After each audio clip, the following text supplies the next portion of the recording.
নাকি লেবু লেবু কত করে লেবু? লেবুর দাম হচ্ছে 100 টাকা। তাহলে কত করে দেওয়া যাবে? পাহাড়ি সুন্দরী মেয়েদের জন্য ফ্রি। ও আচ্ছা, ঠিক আছে, দেন তাহলে, সব দিয়ে দেন।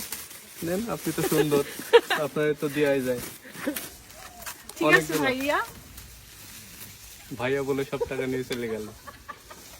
টানা 6-7 দিন ট্যুর শেষে বাসায় ফিরে আসলাম। আমার মেয়েটাকে দেখার জন্য জানটা ছটফট করছিল। যেহেতু আমার মেয়ের স্কুল রয়েছে তাই তাকে নিয়ে সব জায়গায় এখন যেতে পারছি না। এদিকে ভাবি ঘাস থেকে ফুল তুলে আমার জন্য গহনা বানিয়ে দিল। কক্সবাজার থেকে চিটাগাং, চিটাগাং থেকে ঢাকা, ঢাকা টু রাজশাহী, এভাবেই আমরা এসেছি। এছাড়াও আমার বাপের বাড়ি এবং শ্বশুর বাড়ির জন্য অনেক মিষ্টি নিয়েছি। জীবনের প্রথমবার যমুনা সেতুতে আমি ড্রাইভ করলাম। যমুনা ব্রিজ থেকে রাজশাহী পর্যন্ত আমি ড্রাইভ করে আসছি। আসসালামু আলাইকুম, কি অবস্থা সবার, কেমন আছেন? কক্সবাজার থেকে রাজশাহীর উদ্দেশ্যে রওনা হই, বাট আমরা চিন্তা করি ঢাকাতে নামবো, বাট আমাদের চিন্তার বাহিরেও কিন্তু অনেক প্ল্যান করে রাখে মহান আল্লাহ তাআলা। চট্টগ্রামে নেমেছিলাম আমাদের শ্রদ্ধেয় বড় ভাই রনি ভাইয়ার বাড়িতে। ভোরবেলা এসেছি, এসে সবাই ঘুম দিয়েছি। ঘুম থেকে উঠে আমি তো দৌড়ে বেড়াচ্ছিলাম, কারণ ভাইয়ার বাড়ি হচ্ছে পাহাড়ি এলাকায়, আশেপাশে এত সুন্দর। এই কারণে আমাদের 5 দিনের ট্যুর আরো 6-7 দিন লেগে গেছে। এদিকে ভাবি ঘাস থেকে ফুল তুলে আমার জন্য গহনা বানিয়েছে। এটা দেখে আমার এত ভালো লাগছিল। আমাকে এত হাসি খুশি দেখলেও আমার ভেতরে যে কত কষ্ট হচ্ছে সেটা শুধু আমি জানি, আমার মেয়েটাকে দেখার জন্য।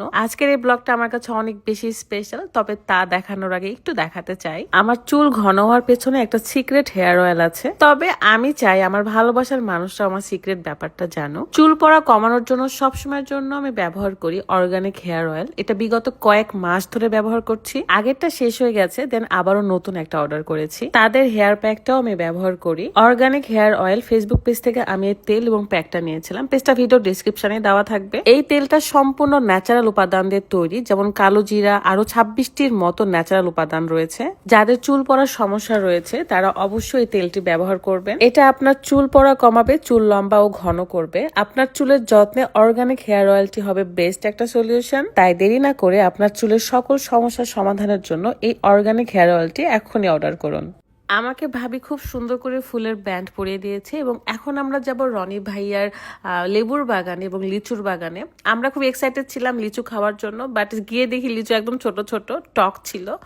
আর এদিকে রাত অনেকগুলো লেবু পেরে নিয়েছে। আসলে দেশি লেবুর স্মেল এত ভালো লাগে আমার, আমার গন্ধ শুনেই জিহ্বায় পানি চলে আসছে। তারপর আমি দেখি এখানে একটা টিনের বাড়ি ছিল, সেখানে গিয়ে একটা ছোট বেবিকে বলি একটা পলি এনে দাও, সেখানে এই লেবুগুলো রাখি এবং কিছুক্ষণের জন্য বাপ্পি ভাইকে ধরতে দিয়েছিলাম পলিথিনটা, কিন্তু পলিথিনটা এত বেশি দুর্বল ছিল যে ছিঁড়ে পড়ে গেছে। যাই হোক, এখান থেকে আমরা বিকালের মধ্যে রওনা হয়ে ঢাকার উদ্দেশ্যে, এবং আজকে প্ল্যান ছিল রাজশাহীতে যাব, বাট তারপরও রাজশাহীতে যেতে পারিনি, ঢাকাতেই থাকতে হয়েছে। তবে ঢাকা ঢোকার আগে আমরা কুমিল্লা এই মিয়ামি রেস্টুরেন্টে নেমেছিলাম। এখানকার খিচুড়িটা খুবই স্পেশাল এবং খুবই বিখ্যাত। এই প্রথমবার আমি মিয়ামিতে এসেছি। কুমিল্লার মিয়ামি রেস্টুরেন্টের অনেক সুনাম শুনেছিলাম। আমরা সবাই মিলে খিচুড়ি খাবো এখন, গরুর মাংসের খিচুড়ি। এবং এই যে আমাদের রনি ভাইয়া, এত ক্ষুধা লাগছে, তার মধ্যে এত সুন্দর ডেকোরেশন করে খিচুড়ি রাখছে। ভাই খাবো না দেখবো বলেন তো? খাওয়া দাওয়া শেষ করে আমি দেখলাম অনেকগুলো মিষ্টির আইটেম ছিল, দেন ভাবলাম আমার শ্বশুর বাড়ি এবং আমার আব্বুর জন্য কিছু মিষ্টি নিয়ে যাই। লেটুস পাতা ছিল, তাই ভাবলাম খিচুড়িটা আমি খাই। যদিও বা বাপ্পি ভাইকে দেখছিলাম এভাবে খেতে, তাই খাচ্ছি আমি। তারপর রনি ভাইয়া আমাদের কাছ থেকে বিদায় নিয়ে চলে যায়, ভাইয়ার অন্য কাজ আছে। সো আমরা সবাই এখন মিষ্টি কিনে ফাহিম ভাইয়ের বাসায় যাব। ফাহিম ভাইয়ের বাসা থেকে আমাদের রাত্রেই রাজশাহীতে রওনা দেওয়ার কথা ছিল। দুর্ভাগ্যবশত সেই দিনও রওনা দিতে পারি নাই। পরের দিন সকালবেলা আমরা রওনা হয়েছি। আমার রিকোয়েস্টে রাত আমাকে যমুনা ব্রিজ থেকে ড্রাইভ করতে দিয়েছিল, যেহেতু অনেক লং ট্যুর, আর লং ট্যুরে পুরোটাই কিন্তু রাতই ড্রাইভ করেছে। এবার আমরা বেশ কয়েকটা গাড়ি নিয়ে কিন্তু গিয়েছিলাম। আজকে আমরা যে যার মতো আলাদা আলাদা হয়ে যাচ্ছি। অনেক মিস করবো এই ট্যুরটা এবং ট্যুরের সবাইকে মিস করব। বাসায় এসে একবেলা আগে আমার মেয়েটাকে আদর করেছি, তারপরে তাকে নিয়ে লাস ফার্মাতে যাব, মানে সুপার শপে।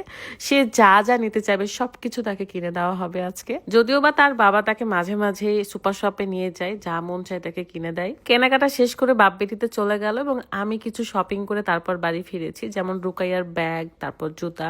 রুকাইয়ার ব্যাগ আসলে চোরে চুরি করে নিয়ে গেছে আমাদের দোতলা থেকে, জানালা দিয়ে চুরি করে নিয়ে গেছে। আসলে আরো অনেক কিছুই নিয়ে গেছে, তার মধ্যে রুকাইয়ার ব্যাগও ছিল। জানি না আসলে সেটা কেন নিয়েছে ভাই। আমি তো আমার আব্বুকে অনেক মিস করছিলাম, আমি গ্রামের বাড়িতেও যাবো ভাবছি। সো আপনাদের সাথে নেক্সট ব্লগে দেখা হয়ে যাবে। আজকের মতো বিদায় নিচ্ছি, সবাই ভালো থাকবেন, সুস্থ থাকবেন, আল্লাহ হাফেজ, আসসালামু আলাইকুম।